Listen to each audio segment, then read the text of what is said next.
वक्रतुंड महाकाय सूर्यकोटि समप्रभ निर्विघ्नं कुरु मे देव सर्वकार्येषु सर्वदा।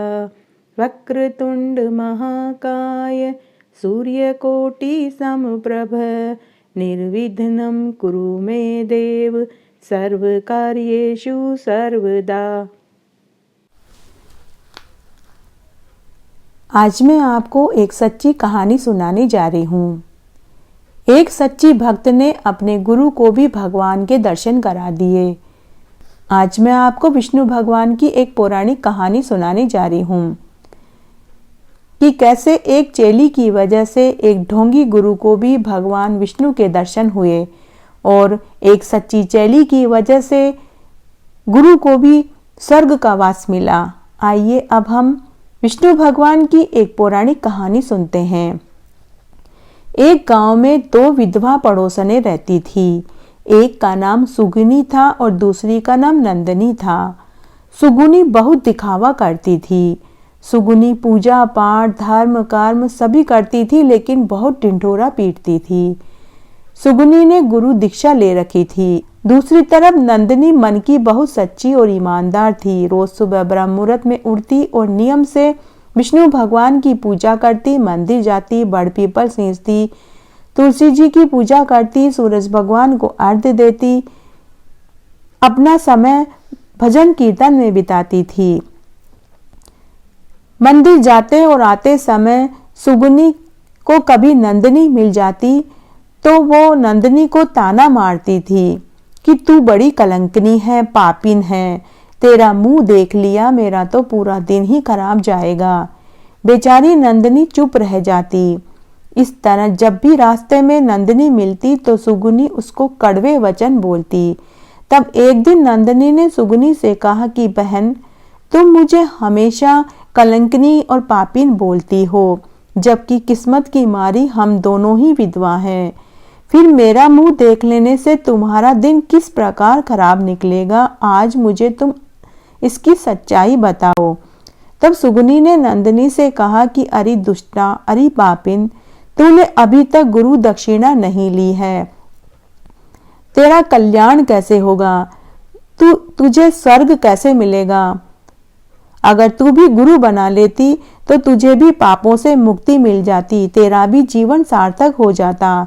लेकिन मुझे लगता है कि तेरी वजह से मुझे ही गांव छोड़कर जाना पड़ेगा।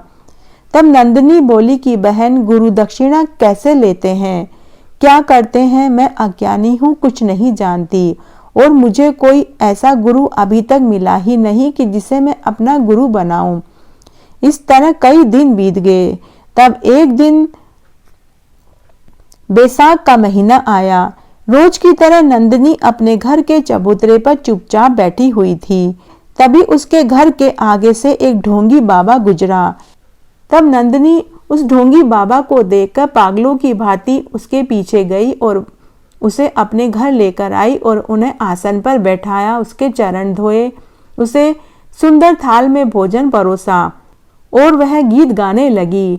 सोनारो सूरज उग आयो, सदगुरु दर्शन दिखायो, सोनारो सूरज उग आयो, सदगुरु ने दर्शन दिखायो। सब सखियां मिलकर कलश उठावे, हर्ष हर्ष कर मंगल गावे।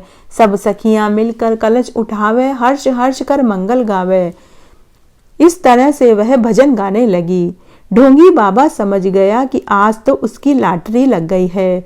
ढोंगी बाबा ने कहा कि पुत्री मांग, तुझे क्या चाहिए।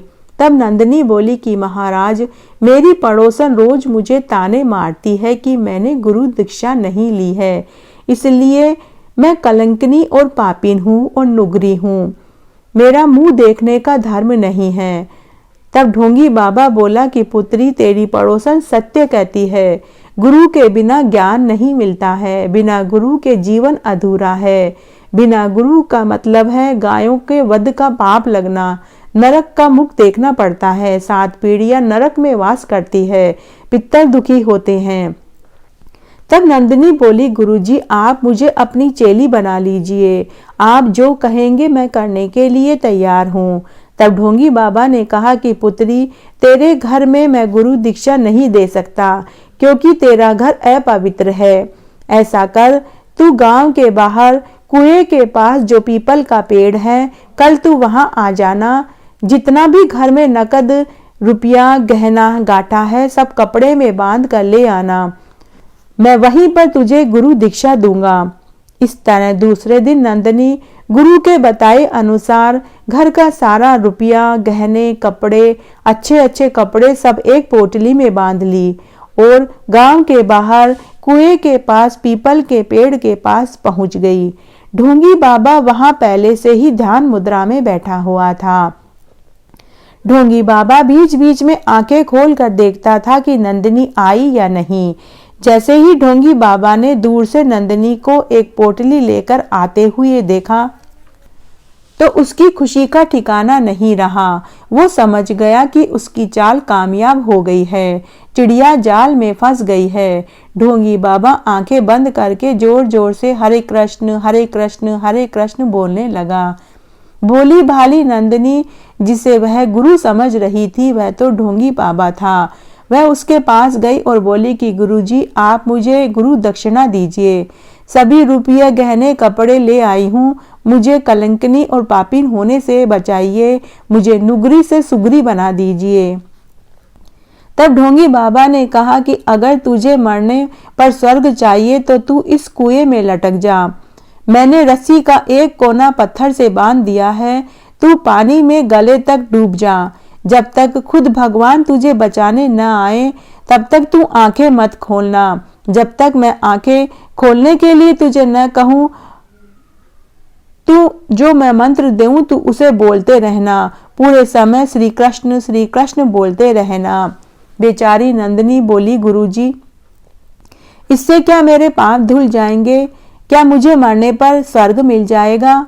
लालची ढोंगी बाबा बोला, पुत्री जल्दी कर, नहीं तो शुभ समय निकल जाएगा।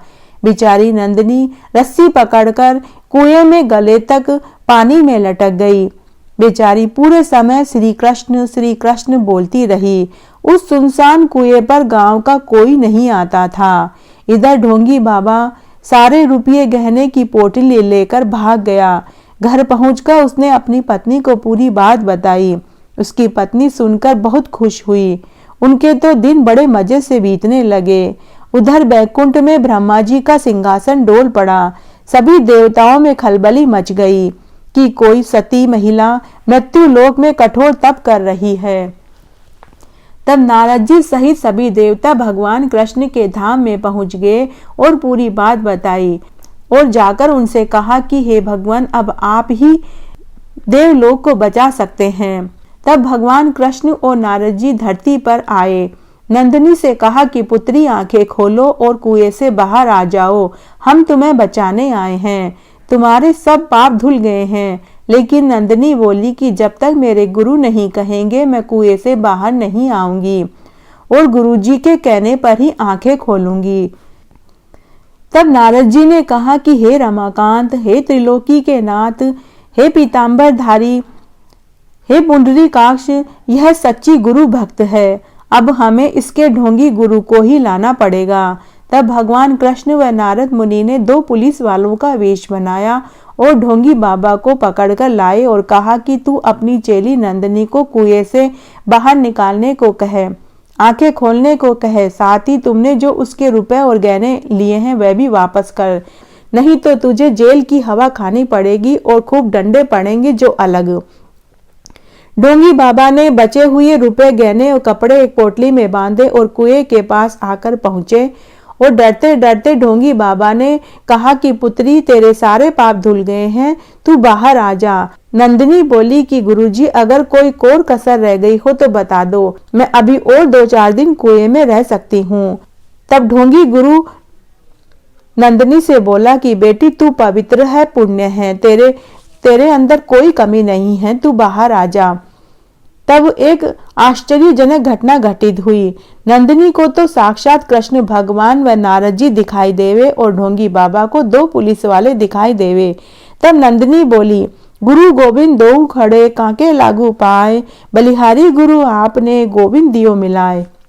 तब नंदिनी बोली कि गुरु महाराज आपकी वजह से आज मुझे त्रिलोकी के नाथ के दर्शन हुए हैं, मैं पवित्र हो गई। अब मैं विधवा से सिद्धवा हो गई, मैं नुगरी से सुगरी हो गई, अब मैं अपशकुनी नहीं रही। अब मैं मरूंगी तो मुझे अवश्य स्वर्ग मिलेगा, अब मुझे नरक के दुख नहीं देखने पड़ेंगे। तब ढोंगी गुरु बोला कि बेटी यह कोई भगवान नहीं, यह तो दो पुलिस वाले हैं। तब नंदिनी बोली कि हे दीन दयाल, हे त्रिलोकी के नाथ, आप मेरे गुरु को पुलिस वाले दिखाई क्यों दे रहे हैं? तब भगवान ने कहा कि बेटी यह ढोंगी बाबा है, यह लालची बाबा है।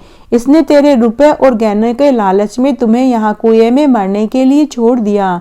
तुमने मेरे नाम का जप किया, कठोर तप किया, इसीलिए हम तुम्हें दिखाई दे रहे हैं, इस ढोंगी बाबा को दिखाई नहीं दे रहे हैं। तब नंदिनी बोली कि हे दीनानाथ, हे पीतांबरधारी, हे कमल नयन मुरली वाले, अगर आप मेरी सच्ची भक्ति से प्रसन्न हैं तो मेरे गुरु को भी दर्शन दीजिए। तब भगवान ने अपनी सच्ची भक्त नंदिनी का कहना माना और उस ढोंगी गुरु को भी भगवान के दर्शन हुए। वह ढोंगी बाबा कभी भगवान के चरणों में पड़े तो कभी अपनी चेली के चरणों में पड़े और अपनी गलती की क्षमा मांगने लगा। एक सच्ची चेली की वजह से एक गुरु को भी भगवान के दर्शन हुए। तभी वहां एक देव विमान आया। उस देव विमान में नंदिनी के साथ वह ढोंगी बाबा भी बैठकर स्वर्ग में चले गए। जय हो एक सच्ची चेली की, जिसकी वजह से एक गुरु को भी स्वर्ग का वास मिला। इस तरह आज मैंने आपको एक पौराणिक और सच्ची कथा सुनाई। आशा करती हूँ यह आपको जरूर पसंद आएगी। धन्यवाद।